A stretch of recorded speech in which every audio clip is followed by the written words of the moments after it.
JNU and Aligarh story in Irfan Habib, they misguided the Muslim community, and the Muslim community did a very suicidal action afterwards.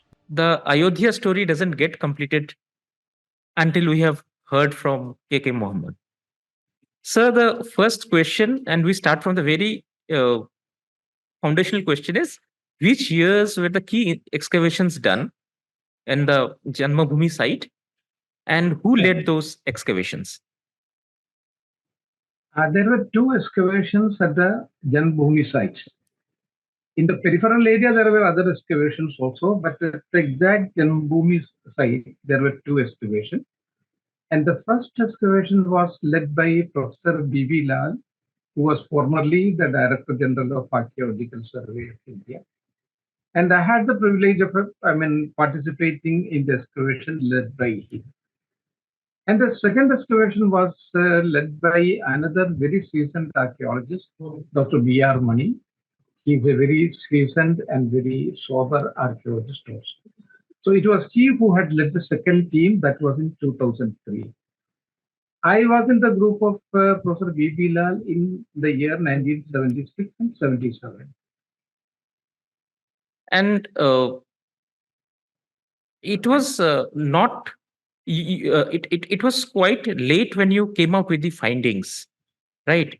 76, 77, the excavations were done, but the world didn't get to know of what was found till the 90s, if I'm not wrong.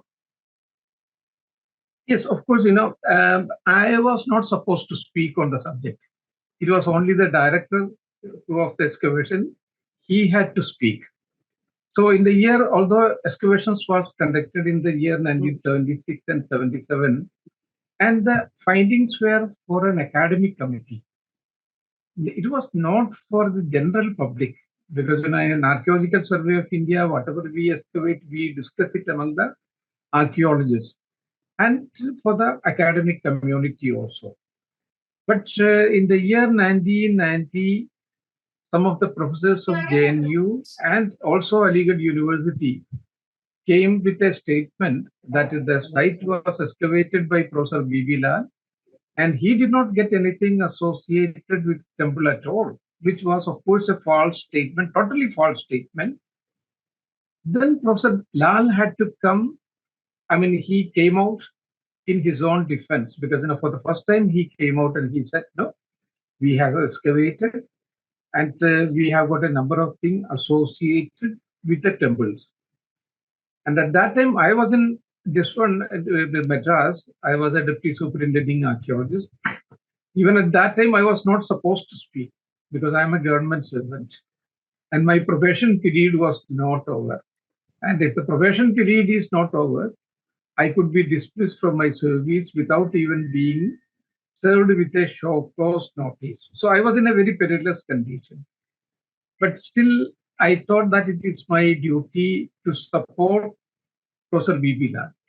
So I came out with my statement on 15th of December 1990, when things were hotting up.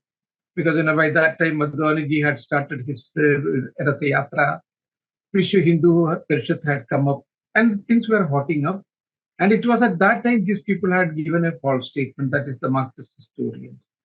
So I came out with a statement that what Professor B.B. Lal had stated is the right thing, because I was one of the members of the excavation team.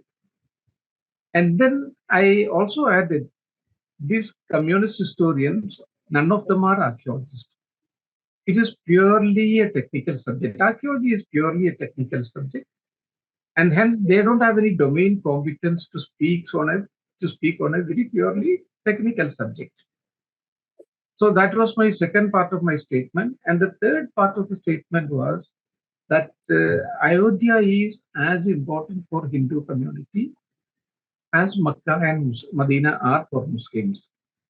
And hence Muslims should willingly hand over the site for Hindu community to construct a magnificent temple. So these were my submissions.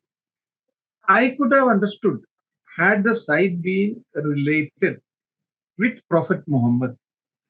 Of course, then in that case, of course, the Muslim community also would have had a claim over that one.